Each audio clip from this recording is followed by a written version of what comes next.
Hi guys, JJ here and welcome to my third video of my team season review. We're up to Williams now. I've done Mercedes, I've done Red Bull, we're up to Williams, and we go all the way back to Jerez in February, where they brought in a car that was pretty dominant, looked dominant, as well. It had pace, it was quick. They needed an improvement from 2013, which was a poor performance by them. Also, they brought to Jerez Felipe Massa, a new driver to partner Valtteri Bottas, an upcoming rising star, a potential world champion, the next flying Finn, who knows. We'll have to see how that goes. So both tests in Jerez, Bahrain as well, was very positive for them. They had pace, they did very well, and you know you could see the improvements of the car. Then before Australia, they brought in Martini, a main big sponsor, and brought in a brand new livery for Williams, which looked absolutely amazing. A white car with the Martini livery, as if you've seen on the old 70s cars, which was absolutely brilliant. So we go all the way to Australia, where Felipe Massa's race was pretty much ended before the first corner, literally. He had a collision with Kobayashi almost instantly. So that left him out. Valtteri Bottas had a very strong race. Came fifth. Stamped their authority, saying, we are back. We Williams are back.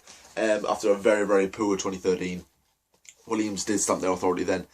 Come Malaysia, it was a bit of a poor result. Bottas 8th, Massa 7th. They didn't have the pace. I think Ferrari, Red Bull, and Mercedes pretty much dominated that weekend. They were always up there throughout the practice and qualifying and that.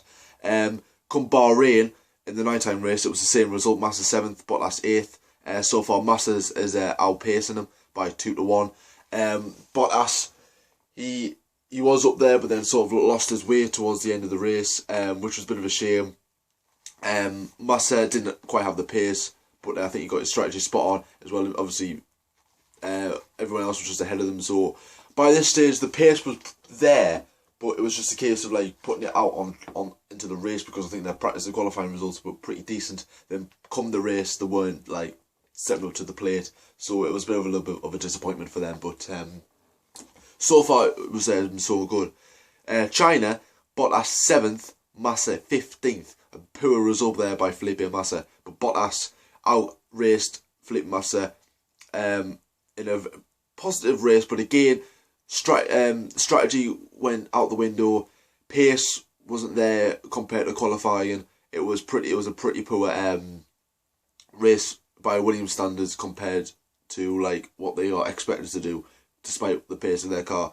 Which also proved, come to Spain, where Bottas got 5th at his tied season best in Australia when he finished 5th. Felipe Massa 13th, 2 races in a row where he hasn't scored points. So now we're looking a bit how reliable are Williams now compared, as we all expected. Are they as good as we thought? The pace, as I said, the pace is there. It's just a case of putting it out on a race to compare with Ferrari, Red Bull, who didn't also have as much pace, but they could compare and compete with the likes of them. So Monaco comes along and Bottas got a DNF, Massa 7th. So Massa's only finished 7th so far for Williams. So he has got a point to prove, and he has been consistent. They have obviously got more points than what they did last season. Massa did run a very good race, despite everything that was going on. There was loads of retirements also, but you could say that could be a bit of a bad result. 7th, but Massa did drive very well in them changing conditions as well. So a very strong race then. Canada, Bottas 7th, Massa DNF. I think we all know what happened to Massa's big collision with Perez. It was a big talking point for the last few weeks. It was a big crash. Luckily, both of them were okay. Bottas 7th did a very good drive. He has done well there. I think in 2013 he qualified, I think it was 3rd, but obviously the pace of his car wasn't there. So again, I can't quite remember where Bottas qualified in Canada. I think it was quite high up, to be fair. I don't know if it was 3rd again or 4th. I can't quite remember. I didn't quite look into it. But but again, the highest they've finished is 5th. So when they were heading to Austria, it was a bit what is Williams gonna actually score a podium? Are they gonna as their target. Can they achieve what they set the target back in Jerez or Bahrain? It was there. The pace was there. They had two very, very talented drivers in Massa, a 32nd world champion, and Bottas, the next flying Finn. So the team did have very good drivers, did have very good cars. It was just a case of like, well, can we get a podium? Can we get our expectations to where we want them? And surely enough, they did. Bottas, his first ever podium in Formula 1. Williams are back, the first podium since Maldonado's win back in 2012. Massa fourth, very, very strong race. They dominated that weekend. Bottas qualified. I think he came second or third in that one. And I think he was catching... I think he was close to getting in the top two or top one or qualifying. And sadly, I think he lost it on the last corner or something like that, or towards the end of the lap. So the pace was there. As like I said, the pace came in the race. So that was third and fourth. Britain, Bottas came second. A brilliant race by them. Despite everything that was happening with Rosberg's car, he did a very, very strong race. That was his best performance, and that proved that Williams do have pace. Massa, a DNF, he had a collision with Kimi Raikkonen, if you remember, which sent him flying, literally a flying Finn. So Valtteri Bottas is doing very well, because coming Germany, he comes second again. That is third podium. That's a hat-trick of podiums. So, that's like, well, Williams are doing something right. Bottas is a good driver, and we've just proved it. So we are heading for our target now. Massa again had a collision with Kevin Magnussen, which sent him flying. I didn't see that race, so I was unaware of it until probably about a few days after that. But so Massa again, consistent first lap incident. He had one in Australia. He's had one in Britain. He's had one in Germany. So it's coming a little bit of a habit now for him. But in Hungary, he outraced Bottas by coming fifth in Hungary. Bottas came 8th. A bit of a weak result compared to what they have done, but for Felipe Massa it was his best finish since Austria. 2 DNFs, so he responds that by a 5th place, which was very good for him. In Belgium, Massa 13th, Bottas 3rd, another podium for him. That's his 4th podium in 5 races, so he's on very much in the informed drivers right now, compared to obviously the Mercedes. Massa not doing very well currently, 3 DNFs and 4, and then he's only scored points in 2 races in his last 6 or 7 or races like that. And then Italy comes along, Bottas 4th, Massa 3rd. Massa finally gets a podium after his long waited, probably since I think it was 2008 his last podium, because obviously he had a big crash in 2009. He hasn't been the same since. So he comes to Williams. The old Felipe Massa is back competing. Singapore, Bottas 11th, Massa 5th. Massa had a very, very strong race then. The podium gave him the confidence to say, right, I can out-compete for a race win now, but I can't get a podium because I know I'm capable of that. Bottas, I don't think he had his right strategy. I think his tyres went very, very quickly. They degraded very, very fast, so it wasn't good for him. But, Massa, very, very, gave him a little bit of a confidence booster. But Japan comes along in a very, very wet conditions. You all know what happened there.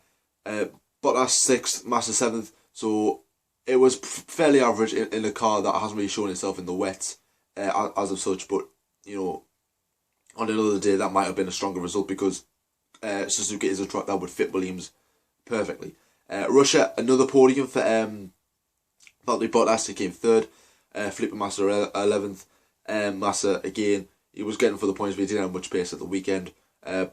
Bottas, I think we came 2nd in qualifying because he came, or 3rd because he came very, very close to getting pole position. I remember in that one, but I think he cocked it up again. I think it was the last corner.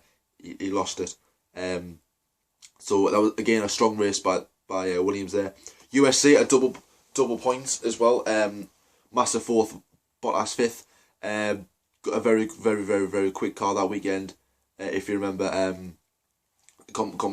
getting there with the likes of like Red Bull, who were up there, Mercedes. They were close with them, if you remember. They were quite close, but obviously as the race went on, Mercedes just went, right, we know our strategy, we're going for it. Williams were like, well, we're not going to challenge them. I want to bring the cars home because we've had a good season. Let's not like waste any points now. Brazil comes along. Massa, a podium in his home race. I was very, very chuffed and pleased to see that. You know, despite everything that's happened to him in the past, like 4 years, outshadowed by Alonso, telling him to move over. His big crash in Hungary, a 32nd world champion. It was nice to see him back on the podium again, especially in his home country in Brazil. Bottas, not a strong race. I was expecting a lot better from him in Brazil because it's a short lap, let's say. So I was expecting a lot better from him. But you know, a point is a point at the end of the day, and that every point counts. So the UAE, or the Abu Dhabi Grand Prix, I've written UAE on here. Massa second, Bottas third, a double podium, and I think if I got my stats right, that was their first double podium since 2003. I think it is. I believe that's that first double podium since 2003. So an extremely stamp the authority saying, right, next season we're going to go back stronger. We're going to try and win a race, because I think Williams will surprise us in 2015. But it was a strong race by the pair of them. They did brilliantly. Again, Rosberg, if you remember, did have problems, but obviously that doesn't mean to say that, well, Rosberg had problems and that's why they got there, so really Rosberg helped them. No, it was because they challenged everyone else. Red Bull had pace then. I think Ferrari were coming up from the back. McLaren as well, Force India also had pace, so they had like challenges around them at the same level as them, yet they fought off everyone and then said, right, we're better than you, we're going to finish ahead of you, and they did just that. It was a brilliant race by them. So Bottas won 10-9 in outracing each other, so it was a pretty close season for them. So Williams look back on this season and think, right, can this be a mark? Can we stamp our authority in by saying, right, look, we are going to challenge for a race win next season? I think 2015 will be a stronger season for them. I really hope it is, because I want to see the old Williams back, because since I've been born, they haven't really been as dominant anymore. They've just been the challenge for Ferrari, and again Red Bull as well. So I would like to see the old Williams back. That concludes this season review for Williams. I hope you enjoyed it. Next up, I'll be doing the Ferrari one, where I'll be looking back at probably the Alonso season, the season that was never meant to be, and I'll explain why in the next video. So yeah, thank you very much for watching. If you haven't subscribed already, please subscribe. If you want more, please give this video a like, give it a comment, see what you think. Are you a Williams follower? Do you follow Williams? Do you think that they had a good season? Do you think they'll do better in 2015, or do you think they'll do what they did in 2013 and have a bad season? And also, what do you think of Bottas? Do you think he's a potential world champion? Do you think he can go on to do bigger and better things? Can he get a better drive, Nick, in 2016? We'll have to wait and see. So yeah, thanks very much for watching. Also stay tuned for the vlog. That'll be coming soon. Another one coming soon. And also Ferrari as well, and also as the rest of them. So yeah, thanks very much for watching, and I'll see you later.